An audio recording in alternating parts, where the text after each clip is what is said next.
Hello everyone, Serbucky here, and you guys chose the most annoying misfortune again. Next time I'm just going to do a misfortune where I have to eat chocolate chip cookies and sit by a fireplace or something. But I have spent the night deliberating with my villagers, and here is the agreement we have come up with regarding their working conditions. We're going to have 3 shifts, and we'll start with the day shift, which will run from 7 o'clock in the morning through till 3 in the afternoon. They're going to have a leisure, a lunch break at 11 o'clock in the morning, and then they are going to have a tidy 4 hours of leisure in the evening and 2 hours of leisure in the morning. And this will be day shift number 1, just in case we eventually stagger them when we get a population that requires it. Then if we go to a nighttime worker, we can do the evening or the nighttime shift. I don't really have a lot of nighttime workers yet. Okay, here's one, Ben over at the farm. So the night shift is going to run from 4 o'clock in the evening through till midnight. They will have their lunch break at 8 o'clock in the evening. And rather than having 4 hours of leisure in the evening, they're going to have their 4 hours in the morning, just because I don't want them sitting around for 4 hours in the middle of the night. It doesn't really matter, but, you know, I kind of do feel for the villagers. I mean, who wants to sit on the dirt from 1 o'clock in the morning till 5? Much better to do it during the day. And then the night shift will have their final 2 hours of leisure after their shift. Now, when it comes to blood moons and invasions, in previous series, I have done a one schedule fits all. Might have a bit of problem with that this time, given the amount of times that they work. But here's my working idea, and we're just going to have to play it by ear and see how it plays out when we do get an invasion. But they're going to have essentially the same shift as our nighttime. So they're going to start at 4, because in my last series, my invasion started at 5. My blood moon started at 10, so having them start at 4, they're going to be at their stations or at the flag, at the invasion point flag, at 5 o'clock in the evening, ready to fight. They're going to have the same 1 hour lunch break at 8, which does help them get back in time for the blood moon if it's at 10 o'clock. If there's an invasion, they're not taking lunch. I'm sorry. I'm going to be using the smoker horn and making them fight. There is no way I'm letting my invasion defenders pick up their swords and go and get a hamburger while the Draugr and skeletons are tearing everyone limb from limb. And then they'll have the reverse of the previous one, where they have 2 hours of leisure in the morning and 4 in the evening. And this is just because if the blood moon or the invasion goes on for much longer, they're still going to be awake nearby for that militia horn. Because again, I don't care if we have gotten this bread and roses. If everyone around you is dying, put down the bloody Smolkr burger and fight. So now I'm going to go through and assign everyone to the right shift, and I will see you on the other side. This part was super boring, so I'm skipping it. Okay, done. That took ages. And it's only 8:30 in the afternoon, in the morning. That's good. If I had done that on my last series, it would have been 4 o'clock in the evening. That would have taken all bloody day. Instead, it just took half the morning, which is not that bad at all, is it? Okay, so what is the plan for today? Well, I'm glad you asked, voice in my head. The plan for me is I'm going to go back to the cave with a sled full of all the resources, or as many of the resources I need to build the cave entrance. And then I'm going to try and start a little bit of iron production. Or at the very least, put myself in a position where in the next episode, I can start a little bit of iron production. I have no idea how long this is going to take. But before I head off, as always, I'm going to leave a bunch of things for my villagers to do. And also, I can't remember where I put my cart, so I'm over here looking anyway. Sled. The first thing I want to do is I want to come out here, and I just want to put down a couple of leisure buildings. And that is because when our guys start having their breaks, I don't want them to bugger off all the way back to the town center So I figure if I put a couple of altars down around here, that'll just give them something to do on their lunch break and also their leisure time in the morning and the evenings. And each of these altars sits 3 people, and 2 times 3 is 6, which is exactly how many people we have in the cottage over there. It's like I planned it, but I didn't. Honest to God, seriously, that is just luck. And basic math, actually, because if I had more villagers, I would just put another altar. Anyway, where's my bloody cart? Sled. Now, of course, they are going to have to run over to the food warehouse in the morning to pick up some food, but they should... Big emphasis on should, honestly, the NPCs here. But they should pick up like 2 or 3 soups and things like that. So they should have enough by the time the evening time comes. So they really are just going back to the village center once a day rather than 3 or more. We'll see. Again, that bloody lunch break. Why did I say that? I should have just said 8-hour shifts and left it at that. I could survive with 8-hour shifts, but that bloody lunch break, I really hope it works out. Otherwise I might have to do a pedo. Then the last thing I want them to focus on while I'm away is a builder's hut, just because they were a little bit buggy last episode. If you remember, they were just walking around and they would only build stuff if I tagged it. So I will probably try to bump landscaping to the top. I don't think it will work. It might just be a bug. It might just be a wonky behavior on that, specific time and day. But, on the off chance I can fix it with a little rearranging of their tasks, I'm all for it. Also, it makes way more sense being down here. It's kind of like a foreman's hut, and you would find foreman's huts around little bits of industry.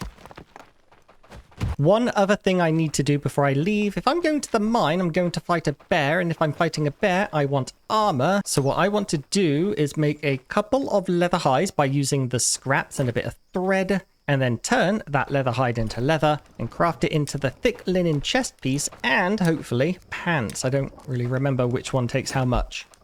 Here we are. The thick linen shirt takes, yes, 1 piece of cured leather hide. So I'll go ahead, make a couple and see if I have enough of the scraps afterwards to make the pants.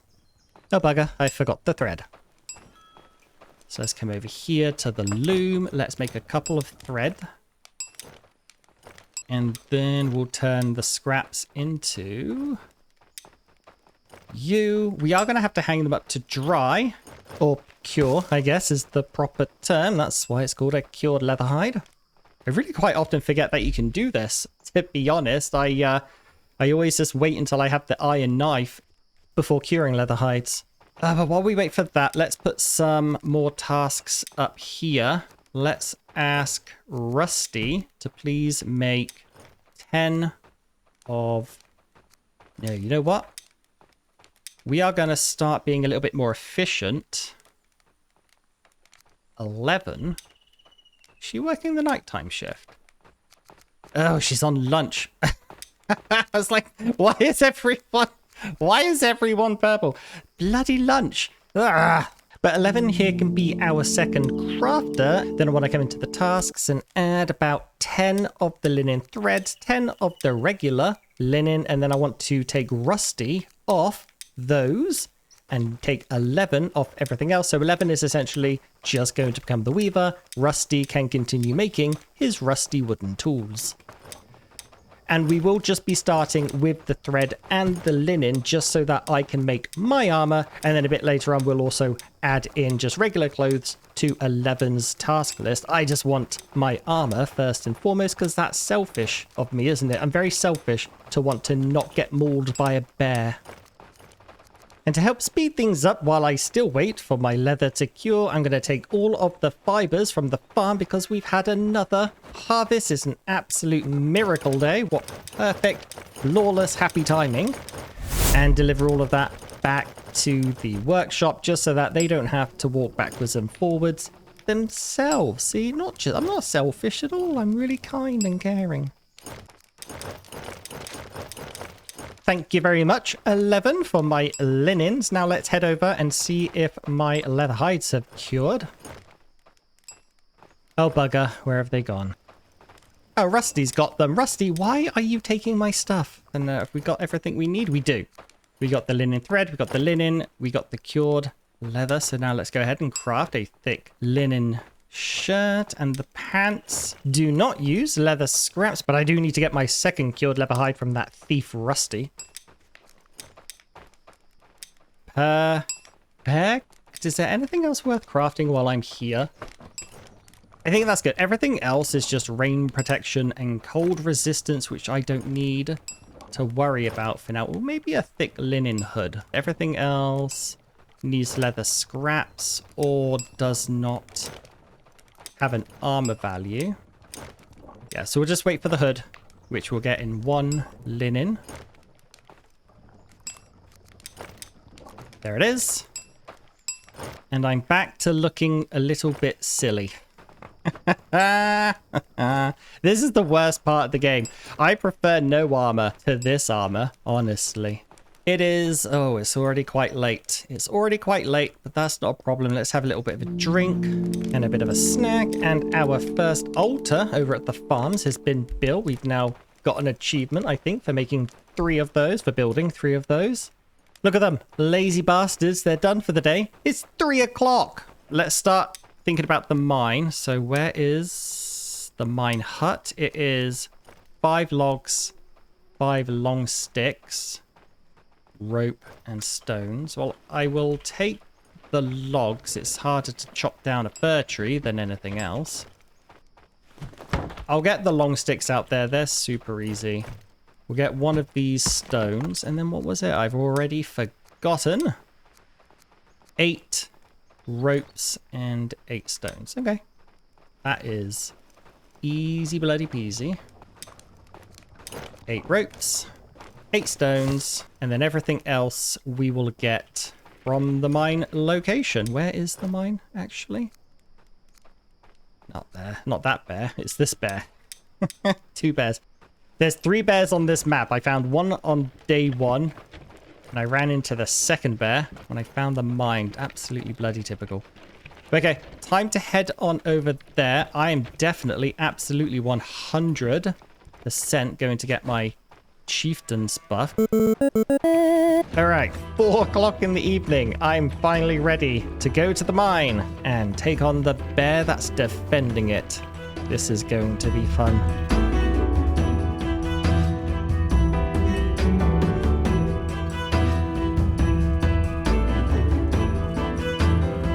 Oh, there's our quarry. Bugger, he's close. He's on this side this time. I'm going to take a little bit of a scenic route. I want to not be... Oh dear. I want to not be stuck between 2 trees is what I don't want.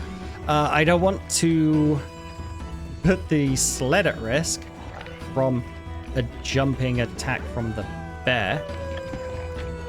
Wait, is there a wolf den? Oh, there's a wolf den here too? I did not see that. Bloody hell. This mine is cursed. Oh, it's right there. How did I not see that the first time? Oh, bugger. All right. Let's do something about this bear. And then we'll do something about the mine. It seen me. It saw me. How'd you get snuck up on by a bear?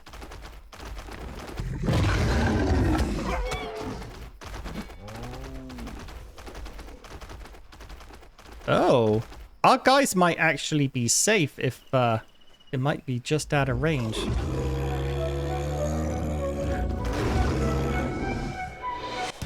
All right, bear, let's dance. Ow! Great start, Bucky. Great bloody start. Come on.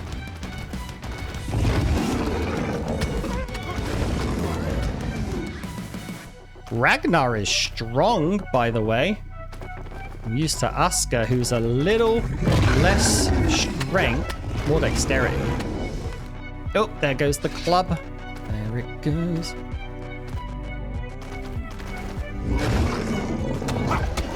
Now's about the time that I think it starts doing the jumping attacks. We've got to be super careful. Oh, I missed both of those.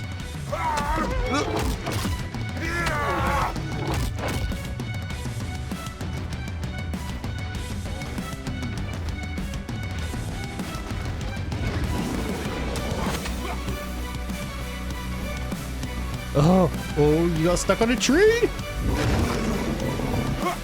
Ah! Oh, yep, there it is. There's the jumping attack. I remember my bear guide. Ow! Don't get greedy.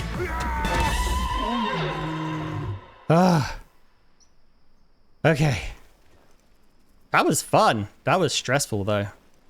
That was fun. That was stressful. That's how I roll. Where'd I leave my cart? Sled. There's my sled. Thank you very much. 6:30. That didn't take as long as I thought it would. We should be able to get this cave up and running. I thought that was a second bear for a second. Yeah, it's got some deers over here. It's a really good hunting ground. Not that we'll be able to hunt here, since the rules dictate we're only allowed to have one thing. Hopefully my villagers don't run this whole way. I think they're both done for the day, actually.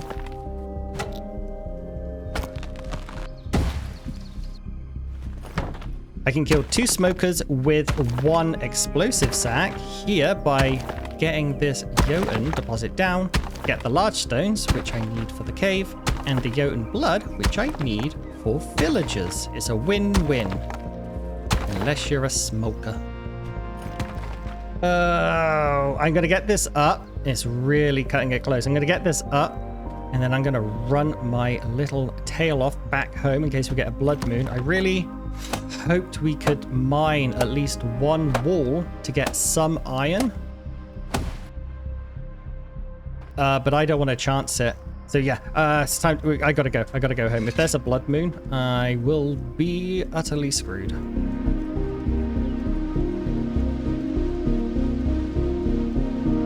Oh, half hour to spare. That was definitely cutting it close. I love how it's brighter indoors than it is outdoors.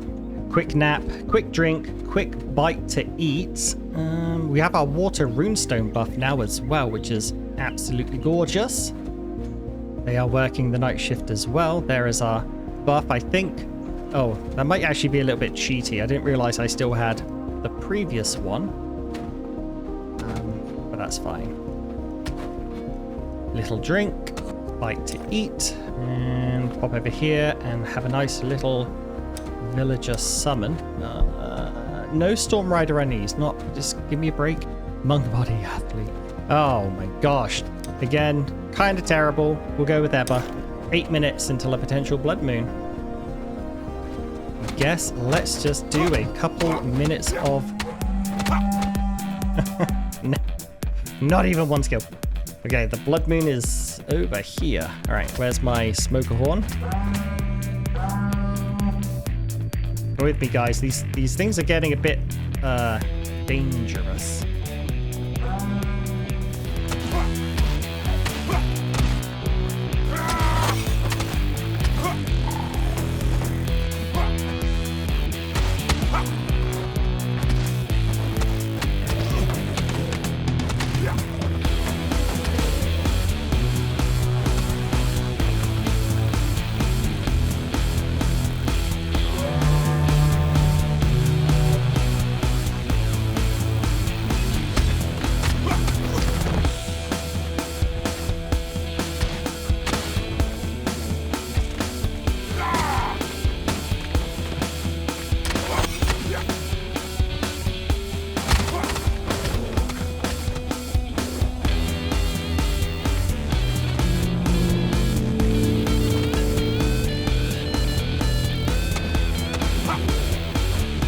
My cat just jumped on my lap because she knows I'm a little stressed from having to harvest the corpses by myself, because guess what?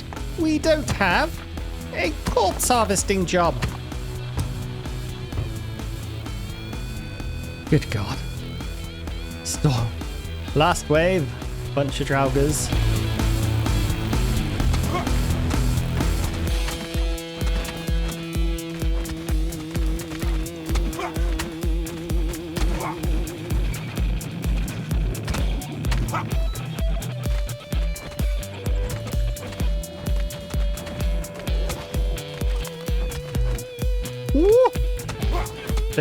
Draugr's shield took one, one arrow and broke.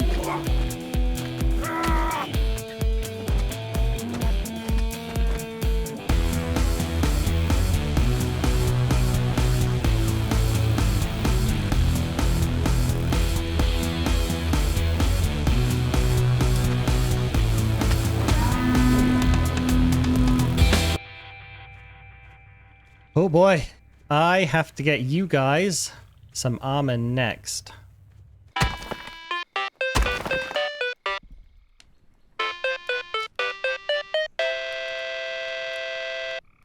Alright, it is morning, but before I head back out to the mine, there's a couple of things I need to do here in the village.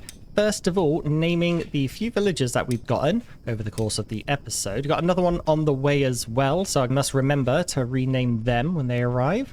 Ebba being one of them.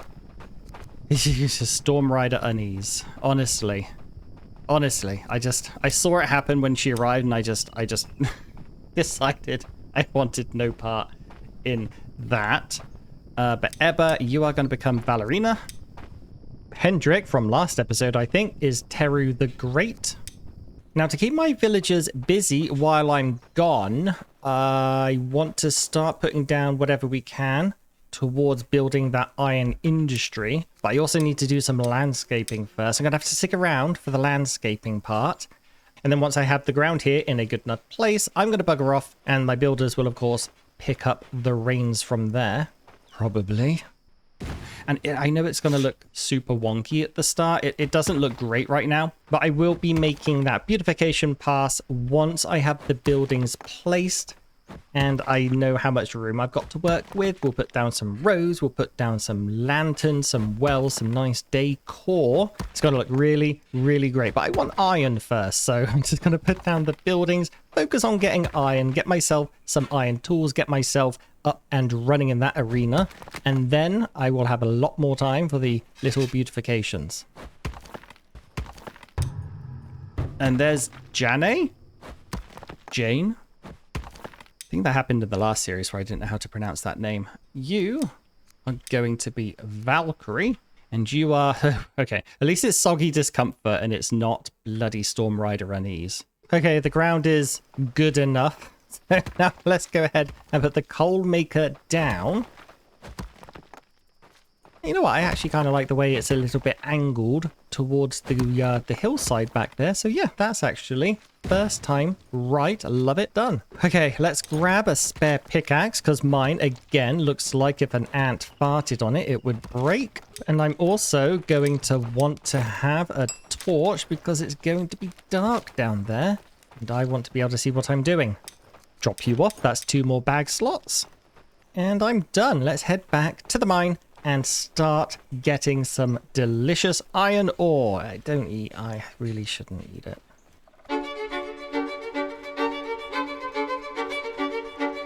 I'm not too sure why the bear map icon is still lit up. We did kill it and it hasn't respawned yet. I won't harvest it until I have an iron knife. We would lose a lot of pelts, leather, and of course the heavy pelt for a cape later. So I will leave it there for a little bit longer. They don't decompose. There's no downside to it. Besides, you know, it is kind of a little bit gross. Let me grab you, bring you in with me. Oh, yeah, it's dark. And now we play Find the Correct Crack to hit so that you get the bonus pink damage. Pink damage numbers are the best. Where's it gone? There you are.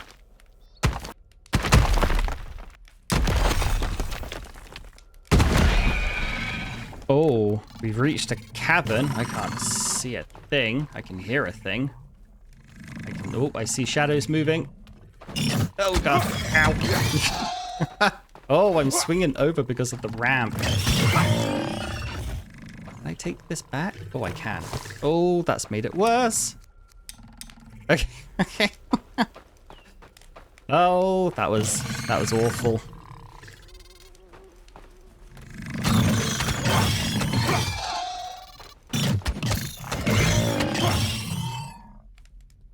Is that all?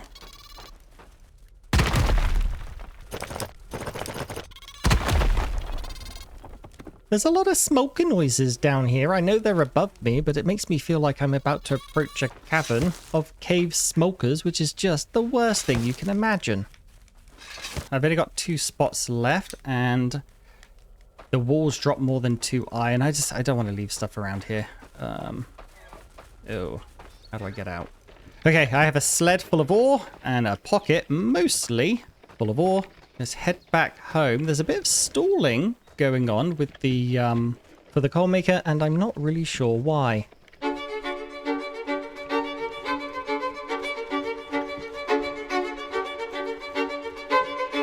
Ooh, we got lots of flax. We just had another. Oh god, I really gotta stop. I really gotta stop going down that way. Scare myself every time. We just had another flax harvest. That is some phenomenal timing. Also, I hope these are working. Who are you? Ben the farmer.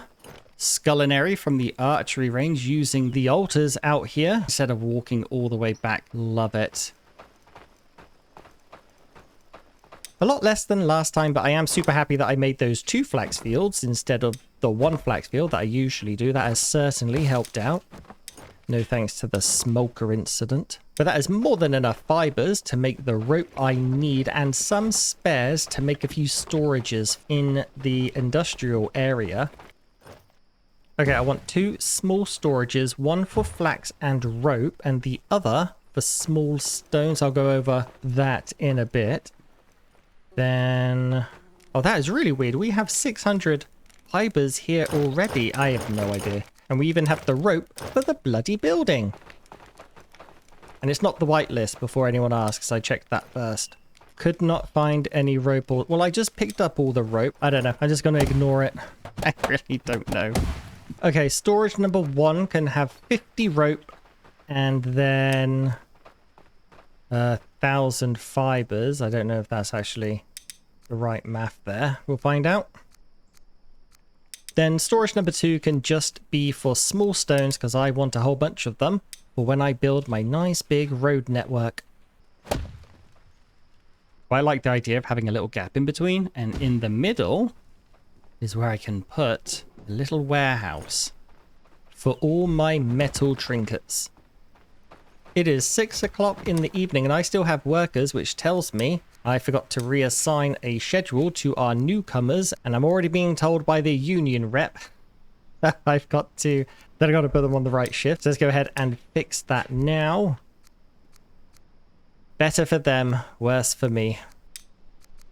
But right now, I think I am officially in the stick shortage part of the game. So I'm going to go ahead and assign a second woodcutter. And Frostar, you're going to be working on the night shift. I hope you don't mind. And I might reassign you later because you come with a bunch of really handy skills. You can be a crafter, you can be anything you want to almost. So that is your lot in life right now. You're just going to be a Frostar of all trades until I find a permanent home for you. Here on the beach, oh yeah, our woodcutter, whoever the first one is, I've already forgotten, has gotten all of the driftwood. That is amazing on one hand, but on the other hand, horrifying at how fast I'm burning through sticks. Oh my days. Odin, have mercy. Why is there a bunch of thatch laying on the beach to decompose? Oh, it's probably because my woodcutter is gathering reed seeds, and we probably capped our storage of thatch. So in their infinite wisdom, they're grabbing the seeds and just dropping the thatch on the floor. Oh, I know it's technically what I've told them to do, so I can't be mad at them, can I? I'm gonna go make another storage. I can't. My conscience will not let me rest, knowing there's just so much thatch on the beach. And because I need my warehouses to be symmetrical or as close to as possible, we'll put the thatch storage opposite the current thatch storage, and I'll rebuild the stick storage on the other side. Don't ever vote for the wonky warehouse. Seriously, it would just eat away at me. I would just become more and more distressed.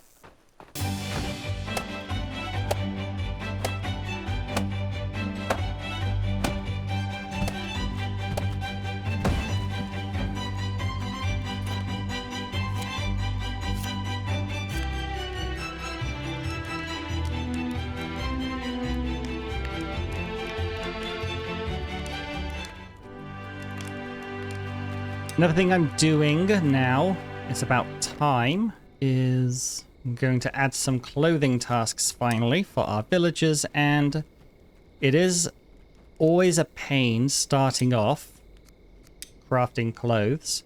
So I tend not to put a whole bunch in. I usually just go chest and legs, and I only request one. Because as soon as they make a chest piece, a villager will come and grab it. Then the same with the flimsy pants. If they get to the flimsy pants stage, that is. But it does take a while to get up and running, because every time they make something, somebody comes and picks it up, and they make another one, and they pick that up, and they make another one, and they pick that up, and so on and so forth. Oh man, it is way too dark to do anything. I'm just going to wait for the moon.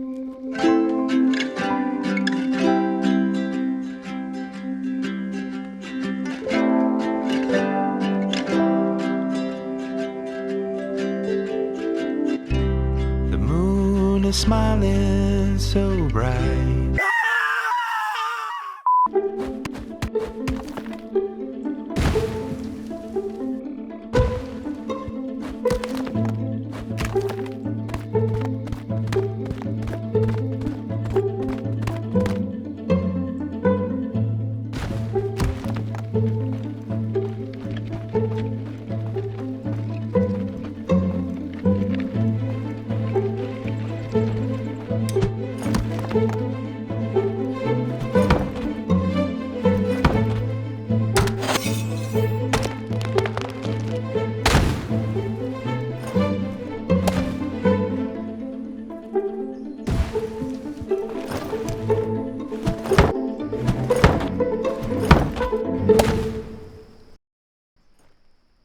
Holy roasted potato with seasoning.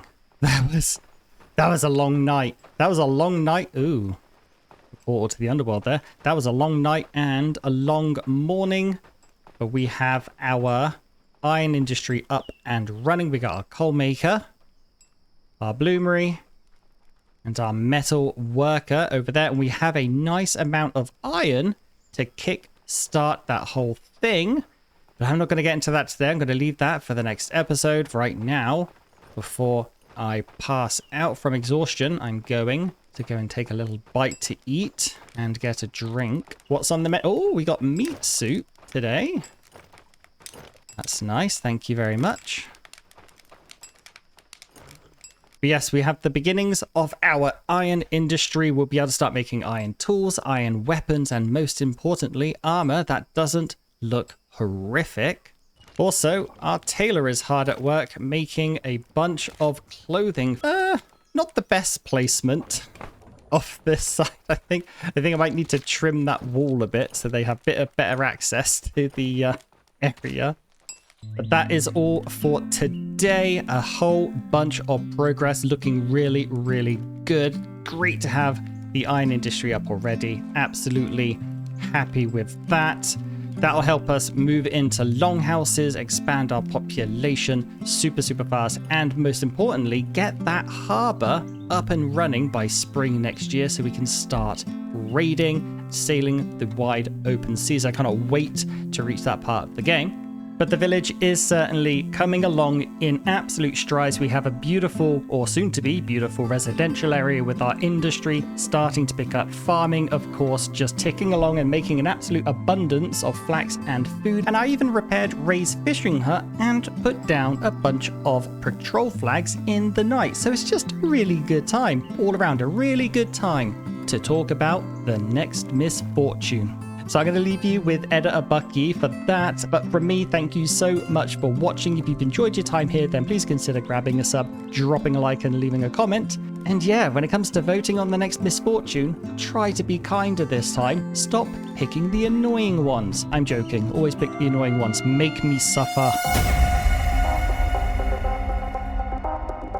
Terror in the Night.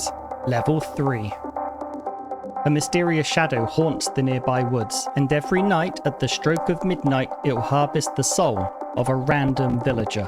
This misfortune persists until the necromancer is found and killed.